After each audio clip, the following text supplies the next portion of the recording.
Que as minhas ações sejam pensadas para não prejudicar meus irmãos. Com esta frase inicio a nossa partilha, desejando que você seja justo, coerente e comprometido com os que estão à sua volta, sabendo conscientemente que vivemos em uma casa comum, que é o planeta.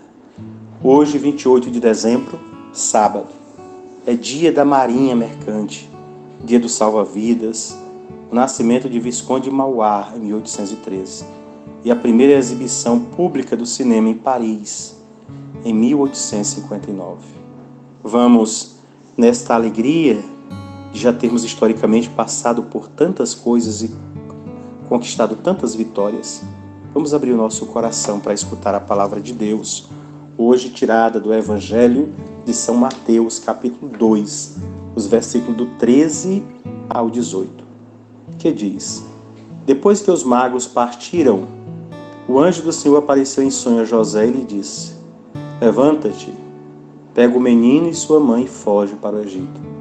Fica lá até que eu te avise, porque Herodes vai procurar o menino para matá-lo. José levantou-se de noite, pegou o menino e sua mãe e partiu para o Egito.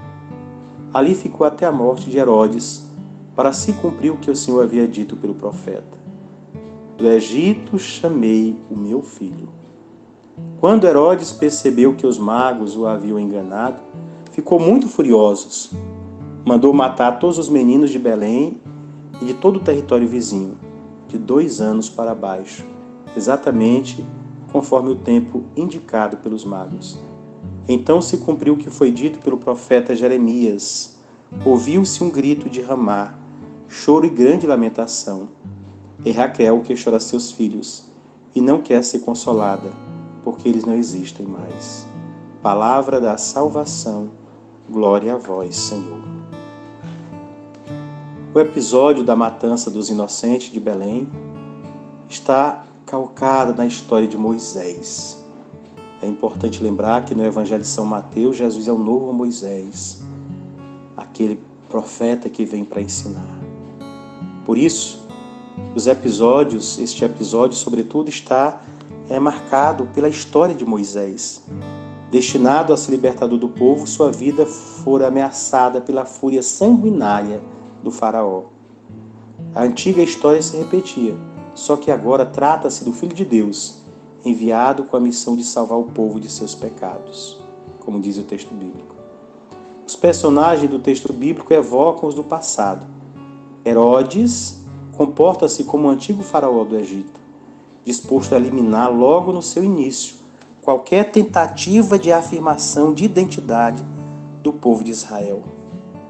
Talvez seja por isso que, historicamente, a maioria dos governantes se opõe ao povo quando este quer ter identidade, quando este quer ser liberto de fato, quando este quer tomar as rédeas da sua história. O menino Jesus passa pelos mesmos percalços do antigo libertador Moisés. Interessante, porque Deus se fez homem não para viver de forma diferente, mas para nos ensinar a viver as situações iguais de forma diferente. É por isso que Jesus se submete, enquanto Deus a passar pelas mesmas dificuldades. Escapa da morte, ainda pequeno, pela intervenção divina. Assim como o faraó, em última análise, lutará com Javé, o Deus libertador de Israel, igualmente Herodes erguia em vão seu braço contra o Pai, o mesmo Deus libertador. Aquele libertando no Antigo Testamento todo o seu povo, este libertando agora, por esta ocasião, o menino Deus, o seu Filho, o nosso Salvador. Este foi o supremo protetor de seu Filho, a quem competia levar adiante a tarefa da salvação, da libertação, dar a nós a imagem misericordiosa do Pai. A fuga apressada de Jesus coloca Jesus na grade dos grandes patriarcas. Todos eles, basta você olhar o Antigo Testamento, passaram pelo Egito, cujo simbolismo marcará para sempre o imaginário do povo de Israel.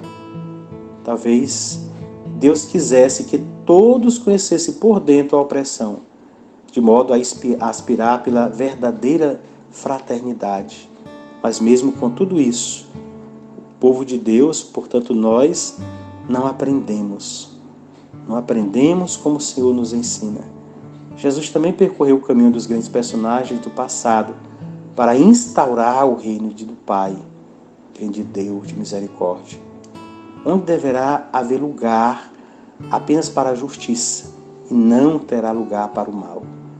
Que se o seu coração é assim, no seu coração já se estabeleceu o reino de Deus. E o mal, não só aquilo que nós objetivamente consideramos como mal, mas o mal, aquilo que de fato é, não subjetiva, mas objetivamente mal por si. O reino de Deus que ele vem estabelecer em Jesus, não há espaço para a exclusão, para condenação, para julgamento que tantos de nós fazemos, mesmo e tantas vezes utilizando o nome de Deus.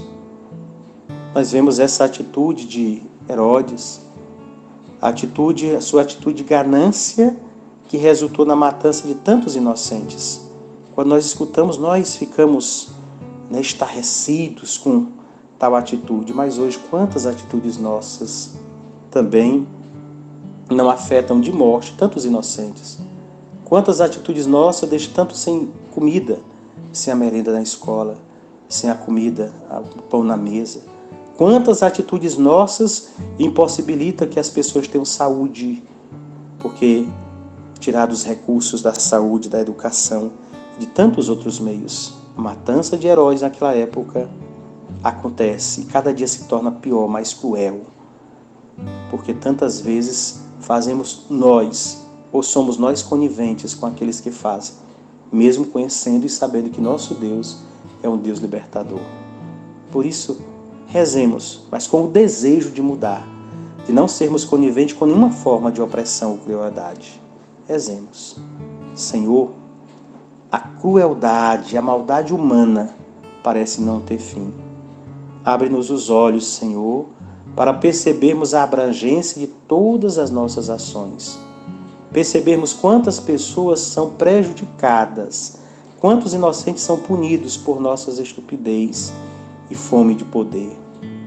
Dai-nos um coração verdadeiramente cristão, capaz de nos preocuparmos, de sentirmos o que o outro pode sentir, de nos fazermos incapazes de prejudicar os outros, mas termos em nossas ações, pensamentos, palavra e até nas omissões, sempre avaliadas, acompanhadas por nós mesmos, para que, por nossas culpas, não façamos sofrer tantos à nossa volta, tantos irmãos e irmãs nossos.